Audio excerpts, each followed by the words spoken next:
Hello guys, welcome back to my channel. আজকের ভিডিওতে আমি দুটো ইম্পর্টেন্ট টপিক নিয়ে ডিসকাশন করব। তো প্রথম টপিক সেটা হচ্ছে ইউএসের গতকাল ফেডের একটা মিটিং ছিল এবং সেই মিটিং থেকে কি আউটকাম এলো সেই বিষয়টা নিয়ে একটু ডিসকাশন করি। তো গতকাল ইউএসের যে ফেডের মিটিং ছিল এবং সেই মিটিংয়ের ফলে তারা অ্যাকচুয়ালি ইকোনমিক পরিস্থিতিটা নিয়ে কি হচ্ছে এবং তার সাথে রেট কাট অর্থাৎ ইন্টারেস্ট রেট তারা কাট করবে না এই বিষয়টা নিয়ে টোটালি একটা ডিসকাশন ছিল। এখন সেই ডিসকাশনটার ফলে কি উঠে এলো সেই বিষয়টা নিয়ে একটু কথা বলবো।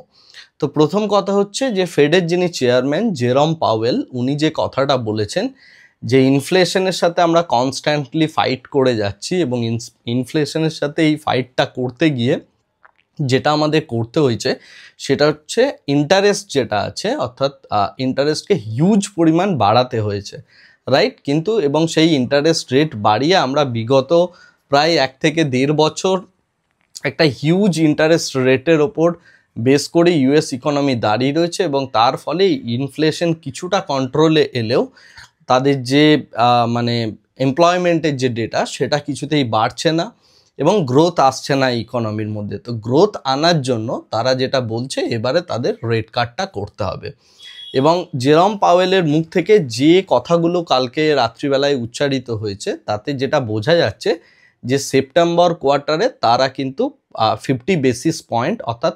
0.5% মতো ইন্টারেস্ট রেট কাট করবে। বর্তমানে ইউএসের যে ইন্টারেস্ট রেট চলছে সেটা চলছে 5.5%। ওকে, তো 5.5% থেকে সেটা 5%-এ নামবে এবং তারা একটা ইন্টারেস্ট রেট কাটের দিকে যাচ্ছে যাতে করে ইকোনমির মধ্যে একটা গ্রোথ আসে এবং এমপ্লয়মেন্ট যাতে জেনারেট হয়, রাইট? এবং এর জন্য নেক্সট আমাদের যে ডেটাটা দেখতে হবে সেটা হচ্ছে এনএফপি রিপোর্টের দিকে নজর রাখতে হবে, অর্থাৎ নন ফার্ম পেরোল, যেটা সেপ্টেম্বর মান্থের সম্ভবত 3 তারিখ বা 6 তারিখ বা শুরুর দিকে অ্যাকচুয়ালি রিলিজ হতে চলেছে।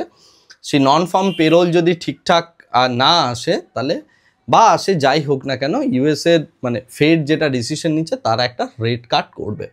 এখন বিষয় হচ্ছে রেট কাট করবে তো আমাদের মার্কেটে তার কি প্রভাব পড়বে।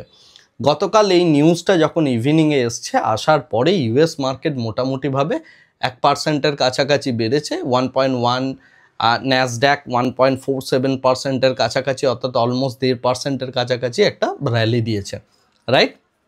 এখন এই যে র্যালিটা হচ্ছে এটা ইন্ডিয়ান স্টক মার্কেটেও আমরা দেখতে পাবো। সো এটা এক্সপেক্ট করা যাচ্ছে যে এই নিউজটার ফলে মানডে আমাদের এখানে কিন্তু একটা গ্যাপ আপ ওপেনিং হওয়ার চান্সেস আছে এবং তার ফলে আমাদের যে মার্কেটটা রয়েছে মার্কেটটা ধীরে ধীরে আপসাইড যাওয়ার প্রবণতাটা বাড়ছে।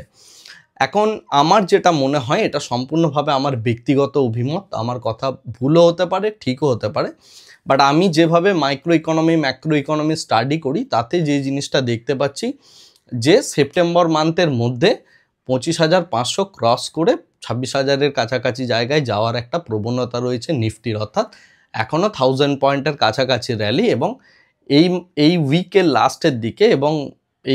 লাস্টের দিকে যেটা দাঁড়াবে মোটামুটি নিফটি 25,000-কে অতিক্রম করে দেবে, এটা আমার মনে হয়। এবং এর সাথে সাথে যেটা ইন্টারেস্টিং জিনিস সেটা হচ্ছে এই মান্থলি এক্সপায়ারিটা ভীষণ ইন্টারেস্টিং হতে চলেছে, অর্থাৎ নিফটিতে যারা অপশনে কাজ করেন এই আগস্ট মান্থের মান্থলি এক্সপায়ারিটা কিন্তু খুব ভালো একটা র্যালি দেওয়ার প্রবণতা আছে। তো এটা হচ্ছে আমার ব্যক্তিগত অভিমত বা আমি ইন্ডিয়ান স্টক মার্কেট বা নিফটিকে যে অ্যাঙ্গেল থেকে দেখছি সেই জায়গাটা নিয়ে আমি একটু জাস্ট বললাম। আমি আপনার ট্রেডকে কোনোভাবে ইনফ্লুয়েন্স করতে চাই না, সুতরাং আপনি রিস্ক টু রিওয়ার্ড ম্যানেজ করে যেটা আপনি ডিসিশন নেবেন সেই অনুযায়ী কাজ করবেন। ওকে, এখন বিষয়টা হচ্ছে ইন্টারেস্ট রেট বাড়ালে কি হবে, এটা শর্ট টার্মে প্রচণ্ড বুলিশ একটা মোমেন্টাম দেবে এবং নিফটিকে অনেকটা উপর অব্দি র্যালি করানোর ক্ষমতা রাখে যদি অ্যাকচুয়ালি সেপ্টেম্বরে ফেড রেট কাট করে এবং তার সাথে সাথে আরবিআই যদি রেট কাট করে। কারণ ফেড রেট কাট করলে তারপর আমরা আরবিআইয়ের তরফ থেকেও দেখতে পাবো আরবিআইও রেট কাট করছে, কারণ একটা সিমেট্রির মধ্যে চলতে হয়, একটা সামঞ্জস্য রেখে চলতে হয় প্রত্যেকটা ফেডারেল রিজার্ভকে বা প্রত্যেকটা দেশের যে সেন্ট্রাল ব্যাংক আছে তাকে, রাইট? তো সেই জিনিসটা যদি হয় তাহলে ইন্ডিয়ান স্টক মার্কেটের জন্য যথেষ্ট ভালো একটা শর্ট টার্ম বুলিশ নেচার থাকবে বা লং টার্ম বিয়ারিশ নেচার থাকবে, রাইট? তো লং টার্ম বিয়ারিশ বলতে কি বোঝাচ্ছি সেটা আমি যথাসময়ে এক্সপ্লেন করব, বাট শর্ট টার্মে অর্থাৎ আগামী 2-3 মাসের মধ্যে যদি এই রেট কাটটা হয় সেপ্টেম্বরে, তো সেপ্টেম্বর, অক্টোবর, নভেম্বরের মধ্যে একটা বেশ ভালো আমরা আপসাইড র্যালি আমরা দেখতে পাবো বলে আমি এক্সপেক্ট করছি। যাই হোক, এটা গেল হচ্ছে প্রথম কথা। এবার দ্বিতীয় যে টপিকটা নিয়ে আসবো সেটা হচ্ছে আইসিআইসিআই সিকিউরিটিজ একটা রিপোর্ট রিলিজ করেছে, ওকে।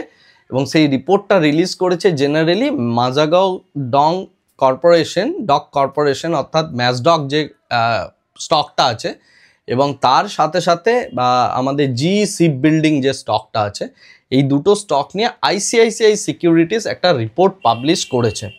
এই রিপোর্টে কি বলছে? এই রিপোর্টে যেটা বলছে আইসিআইসিআই সিকিউরিটিজ, যে এই দুটো কোম্পানি মোটামুটিভাবে 75%-এর কাছাকাছি ডাউনসাইড দেখা দিচ্ছে, ওকে। অর্থাৎ এই কোম্পানি দুটো মোটামুটি 75% এখনকার যা প্রাইস রয়েছে সেখান থেকে ফল করবে। তো এখন ম্যাজাগাঁও ডং মোরলেস 4000-এর উপরে মানে ট্রেড হচ্ছে, এবং সেই জায়গা থেকে যদি 75%, মানে আমি টপ থেকে বলছি, যদি 75% ফল করে তাহলে এর ভ্যালু দাঁড়াবে হচ্ছে 1100 টাকার মতো। এবং এই যে ব্যাপারটা, এটা মার্কেটের মধ্যে একটা প্যানিক সৃষ্টি করেছে, যে কারণে এই স্টকগুলোর মধ্যে দেখবেন একটা ডাউনসাইড, একটা সাময়িকভাবে একটা ডাউনসাইড র্যালি দেখা দিচ্ছে, রাইট। বাট এ প্রসঙ্গে একটা কথা বলে রাখা ভালো, যে এর আগেও যখন 3300-তে ছিল ম্যাজাগাঁও ডক, সেই সময়ে আইসিআইসিআই সিকিউরিটিজ একই টাইপের কথা বলেছিল, এবং তাদের যেটা বক্তব্য ছিল এটা 900-র কাছাকাছি প্রাইসে আসবে, রাইট। সো এরকম বিষয়টা নয় যে আইসিআইসিআই সিকিউরিটিজ কিছু একটা বলে দিচ্ছে মানে সেটাই মার্কেটে হবে, এটার কিন্তু কোনো চান্স নেই। এই কথাটা অনেক জায়গায় সোশ্যাল মিডিয়াতে চলছে, প্রচুর জন এটা নিয়ে ভিডিও বানিয়েছে, তাই আমি চাইলাম যে আপনাদের প্রত্যেককে অ্যাওয়্যার করে দিই এই বিষয়টা নিয়ে, যে এটা যে হবেই তার কোনো গ্যারেন্টি নেই। বাট এরকম একটা রিপোর্ট তিনি পাবলিশ করেছেন আইসিআইসিআই সিকিউরিটিজের একজন অ্যানালিস্ট, এবং এই জায়গা থেকে যদি দেখা যায়, যদি বিষয়টা সত্যি হয়, তাহলে যে জিনিসটা হবে সেটা হচ্ছে অ্যানালিস্টের কেরিয়ার তৈরি হবে, রাইট।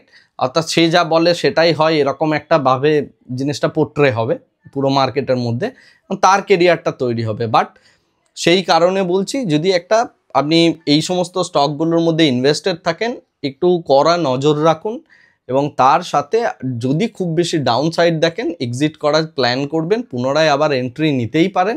বাট আপনি আপনার মতো করে ট্রেডটা করার চেষ্টা করবেন। আমি জাস্ট এটুকু বলতে চাইছি যে এরকম একটা রিপোর্ট এসছে মার্কেটে, এবং সেই রিপোর্টটা যে ঠিক হবে তারও কোনো গ্যারেন্টি নেই। জেনারেলি ব্রোকারেজ সংস্থাগুলোর যে রিপোর্টগুলো হয় সেগুলো ম্যাক্সিমাম ক্ষেত্রে ভুল প্রমাণ হয়।